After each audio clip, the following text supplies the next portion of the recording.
Engkau menyaksikan tidak ada Tuhan selain Allah. Itu perintah dari Allah.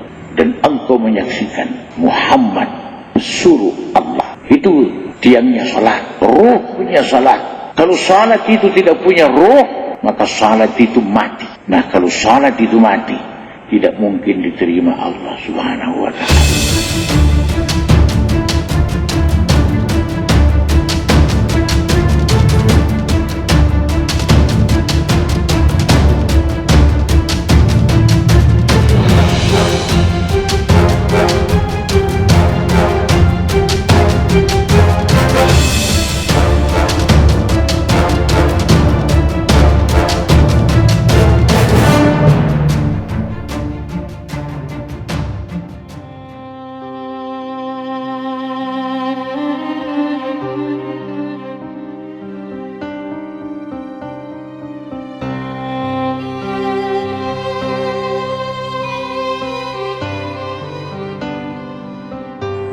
Syahadatain atau syahadat itu adalah merupakan inti, bagaikan suatu bangunan. Dia merupakan pondasi. Oleh karena itu dia yang pertama diturunkan oleh Allah Subhanahu wa ta'ala. Dua kalimat syahadat ini adalah merupakan kebutuhan mutlak di dalam mengembangkan agama Islam, utamanya di dalam diri kita, dan juga bagaimana kita kembangkan keluar atau di luar diri kita. Jadi tanpa pemahaman dua kalimat syahadat ini, maka seluruh ibadah yang kita lakukan itu hampa, tidak ada artinya. Seperti kalau kita membangun suatu bangunan yang tanpa pondasi, tidak mungkin bisa kokoh berdiri kuat. Itu contohnya. Jadi rentetannya itu yang pertama, yang kedua, yang ketiga, yang keempat, yang kelima itu tidak bisa berpisah. Cuma ada sedikit yang dilonggarkan oleh Allah Subhanahu wa ta'ala. Tapi dua kalimat syahadat ini sudah 34 tahun saya bawa keliling dan tidak pernah habis saya cerita. Selalu up to date, selalu mengena, selalu cocok, tidak pernah ketinggalan zaman. Saya berikan ini kata kunci dari sebuah dakwah. Jangan lupa menyinggung tentang dua kalimat syahadat itu. Di mana saja saudara tampil. Nah, selanjutnya ke bawah itu salat. Salat ini sebenarnya tiangnya ibadah, tiangnya agama. Namun syahadat itu tiangnya salat. Pondasinya salat. Kita lihat dalam aturan rukun yang ada di dalam sembahyang itu tasyahud. Apa itu artinya? Tasyahud dari kata syahadah, termasuk isim fa'il itu. Engkau membesarkan, engkau bersyahadah, engkau menyaksikan bahwa sesungguhnya tidak ada Tuhan selain Allah. Itu perintah. Engkau menyaksikan tidak ada Tuhan selain Allah. Itu perintah dari Allah. Dan engkau menyaksikan Muhammad suruh Allah. Itu tiangnya salat. Ruh punya salat.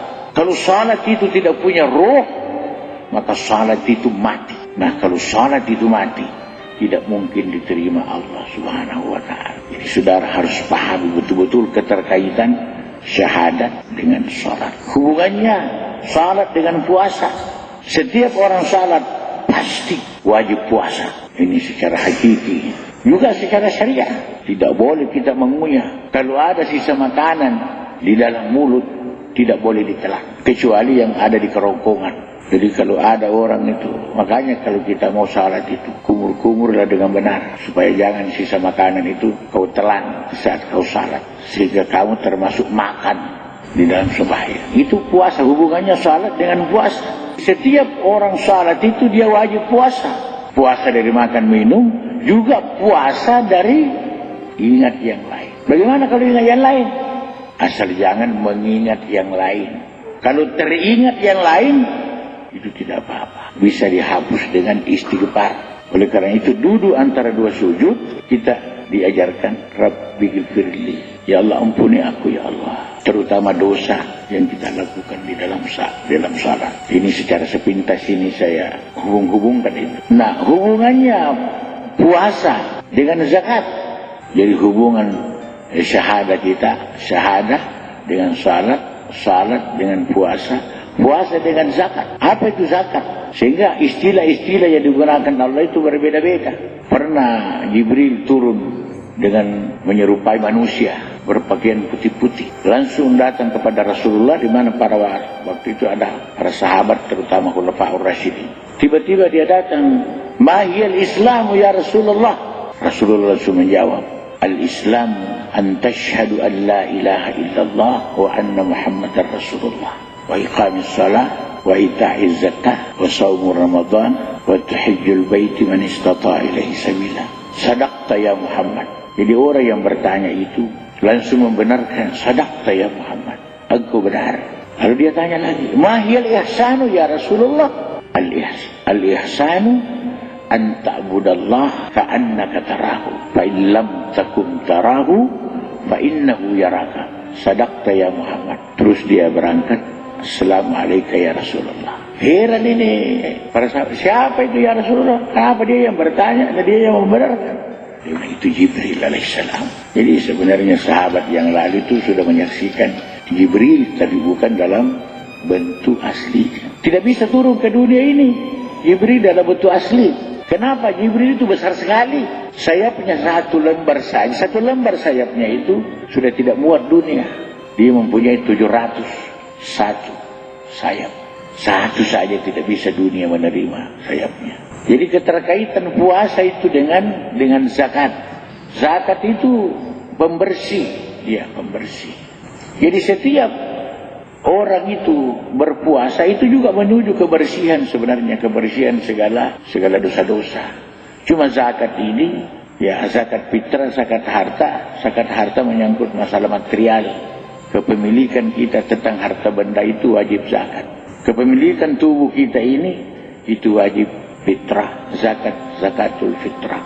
Ini itu zakat badaniyah, ada zakat harta. Jadi itu hubungannya zakat dengan puasa sebenarnya sama. Cuma puasa ini bagian dalam dari diri kita, sedangkan zakat ini bagian luar dari diri kita. Jadi apa yang kita makan, apa yang kita minum, apa yang kita miliki, itu kalau sampai nisabnya wajib dikeluarkan zakat. Supaya kita ini lahir dan batin itu betul-betul bersih.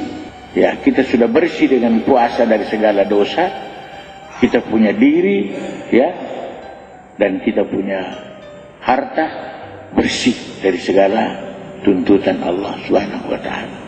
Nah, hubungannya ini dengan semuanya keempat itu adalah haji. Jadi kalau saya umpamakan bahwa dua kalimat syahadat itu adalah batu pertama Islam, dan haji itu adalah batu terakhir, peletakan batu terakhir dari Islam. Coba itu kalau ini kurang satu batu saja, kan tidak benar ya. Kurang satu saja sudah tidak sempurna.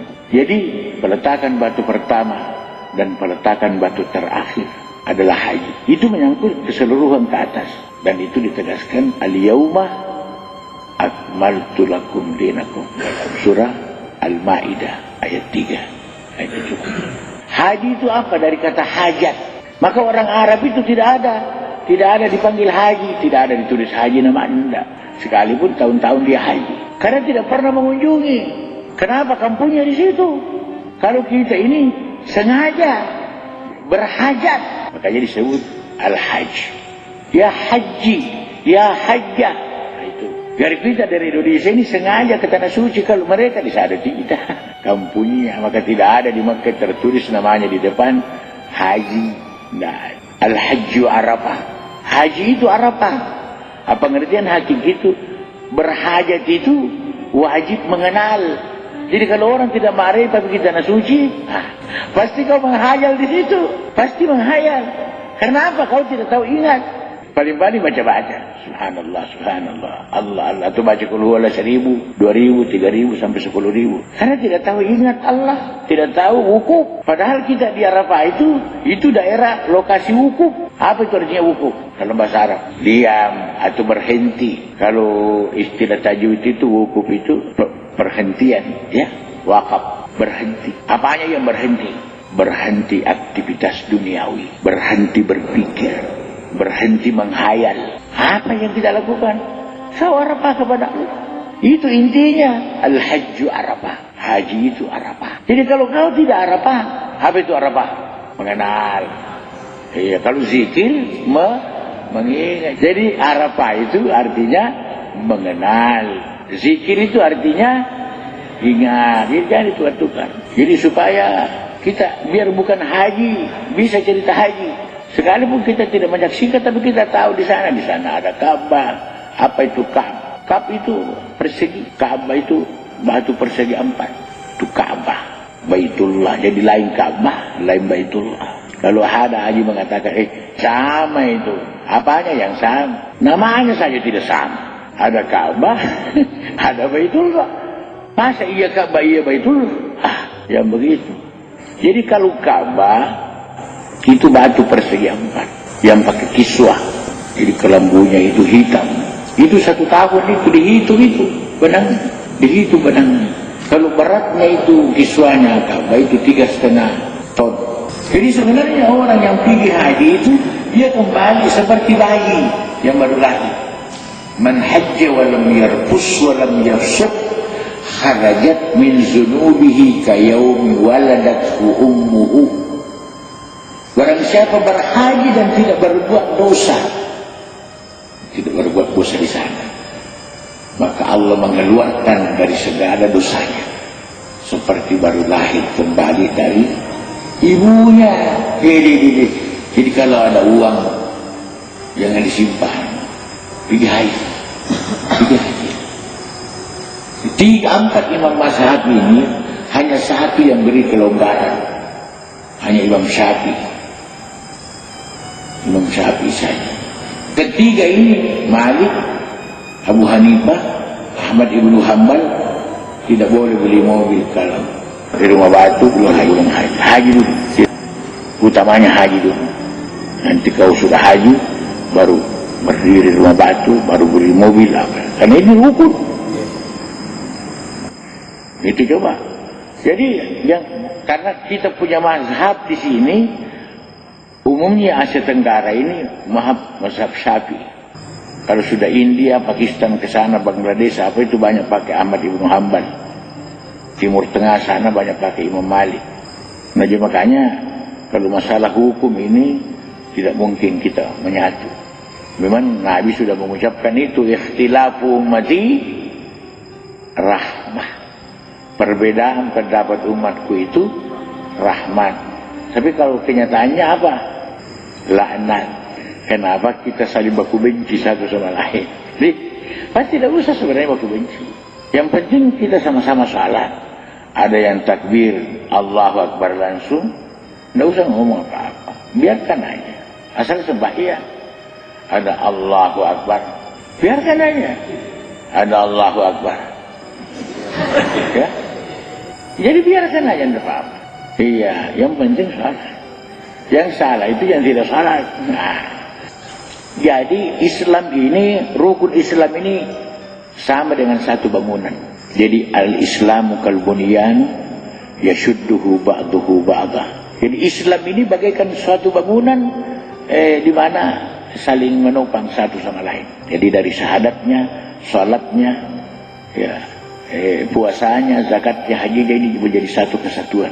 Begitu juga kita dalam Islam ini. Harus betul-betul kita lengkapi diri dari rukun pertama sampai rukun terakhir. Cuma rukun terakhir ini alhamdulillah artinya ada kelonggaran. Man istata'a ilaihi sabila, kalau kau mampu. Itu ada hadis Rasulullah.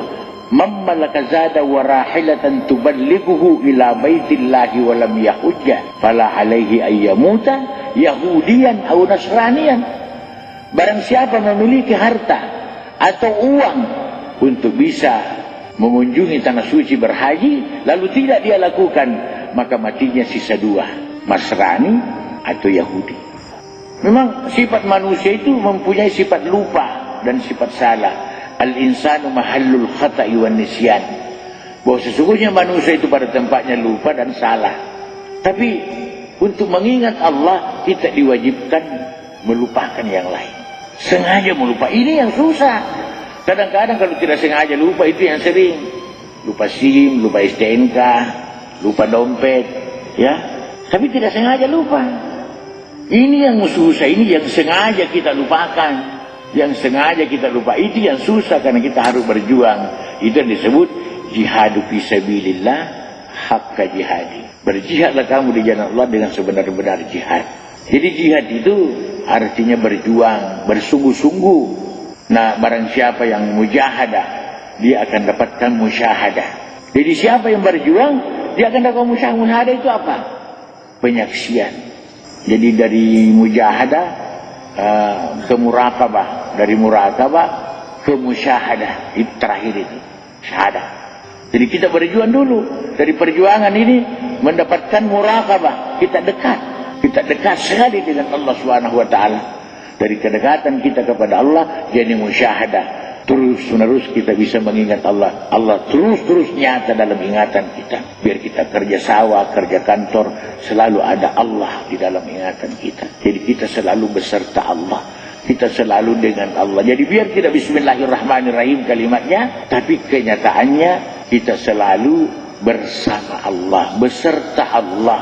Jadi bismillah dengan Allah. Bukan lagi dengan namanya, tapi dengan dirinya.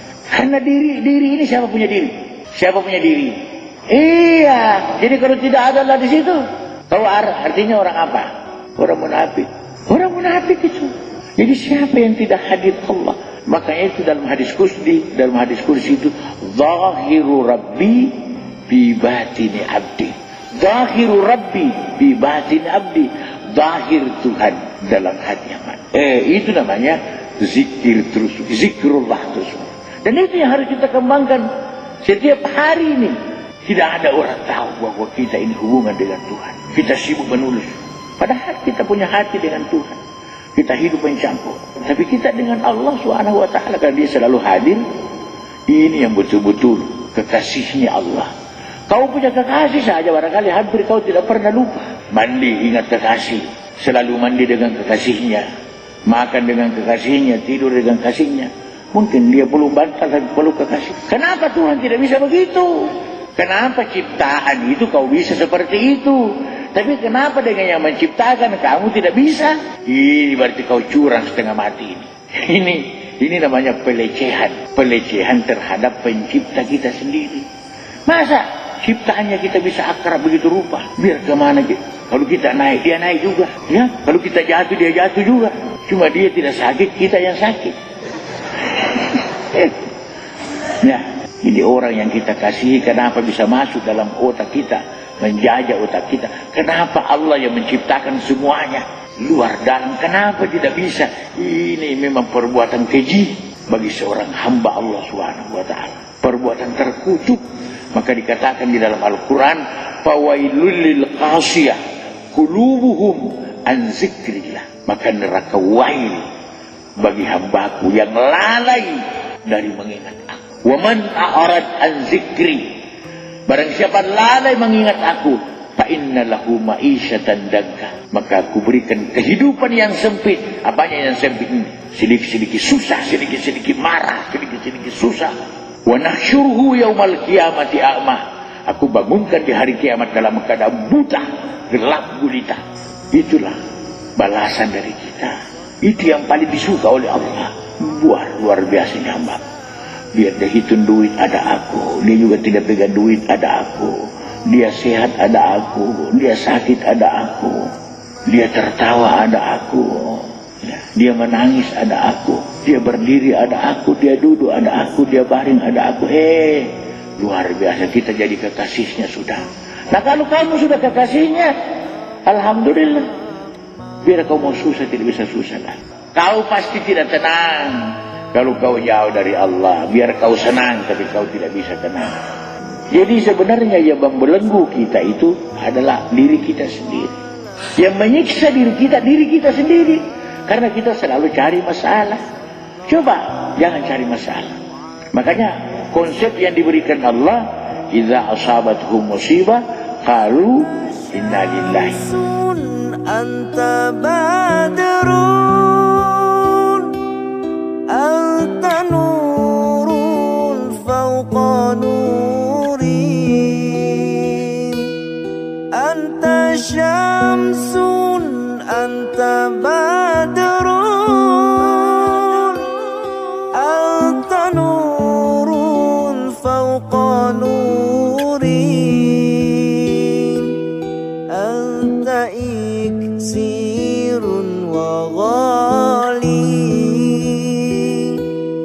أنت مصباح الصدور